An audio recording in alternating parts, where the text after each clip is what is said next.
जो वंदे मातरम 1905 में महात्मा गांधी को नेशनल एंथम के रूप में दिखता था, देश के हर कोने में, हर व्यक्ति के जीवन में जो भी देश के लिए जीता जानता, देश के लिए जागता था, उन सब के लिए वंदे मातरम की ताकत बहुत बड़ी थी। वंदे मातरम इतना महान था, जिसकी भावना इतनी महान थी,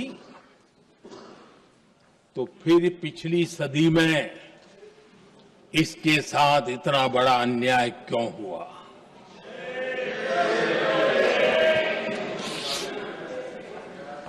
वंदे मातरम के साथ विश्वासघात क्यों हुआ?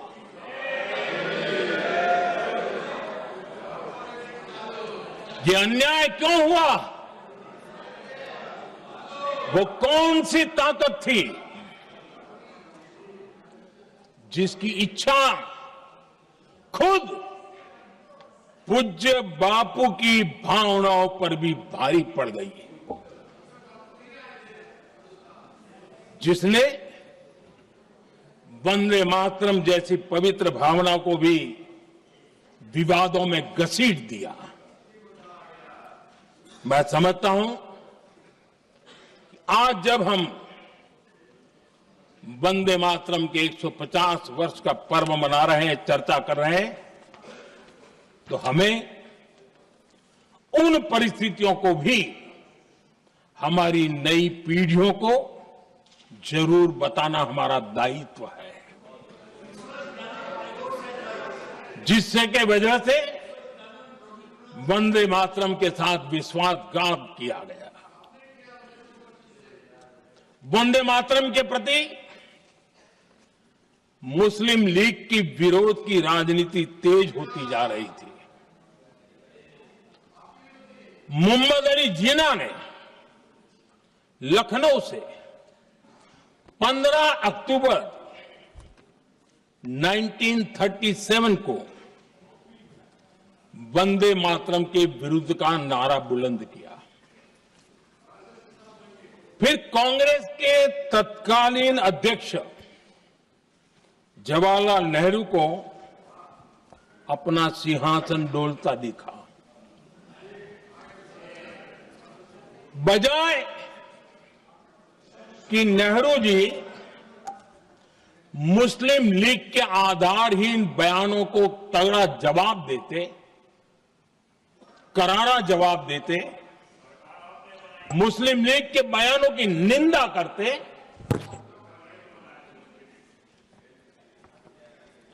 और वंदे मातरम के प्रति खुद की भी और कांग्रेस पार्टी की भी निष्ठा को प्रकट करते, लेकिन उल्टा हुआ। वो ऐसा क्यों कर रहे, वो तो पूछा ही नहीं, न जाना, लेकिन उन्होंने वंदे मातरम की ही पड़ताल शुरू कर दी। जिन्ना के विरोध के 5 दिन बाद ही 20 अक्टूबर को नेहरू जी ने नेताजी सुभाष बाबू को चिट्ठी लिखी। उस चिट्ठी में जिन्ना की भावना से नेहरू जी अपनी सहमति जताते हुए कि वंदे मातरम की, ये जो उन्होंने सुभाष बाबू को लिखा है, वंदे मातरम की आनंद मठ वाली पृष्ठभूमि मुसलमानों को इरिटेट कर सकती है। मैं नेहरू जी का कोट पढ़ता हूं। नेहरू जी कहते हैं, मैंने वंदे मातरम गीत का बैकग्राउंड पढ़ा है। नेहरू जी फिर लिखते हैं, मुझे लगता है कि ये जो बैकग्राउंड है इससे मुस्लिम भड़केंगे। साथियों,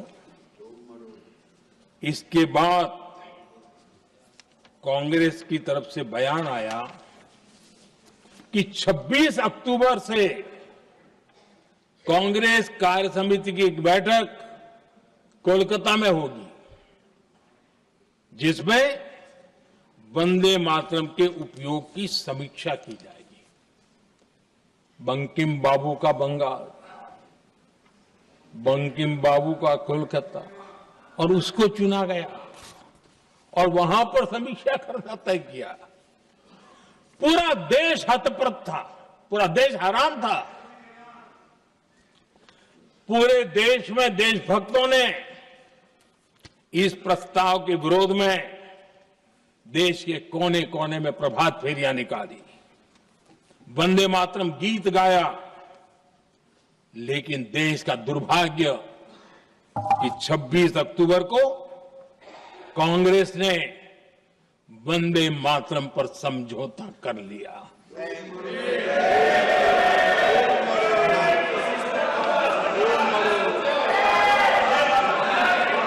वंदे मातरम के टुकड़े करने के फैसले में, वंदे मातरम के टुकड़े कर दिए। उस फैसले के पीछे नकाब ये पहना गया, चोला ये पहना गया। ये तो सामाजिक सद्भाव का काम है।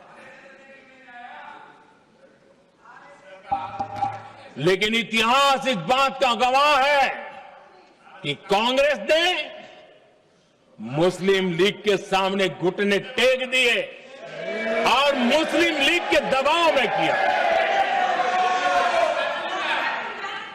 और कांग्रेस का ये तुष्टीकरण की राजनीति को साधने का एक तरीका था। आदरणीय अध्यक्ष जी, तुष्टीकरण की राजनीति के दबाव में कांग्रेस वंदे मातरम के बंटवारे के लिए झुकी। इसलिए कांग्रेस को एक दिन भारत के बंटवारे के लिए झुकना पड़ा।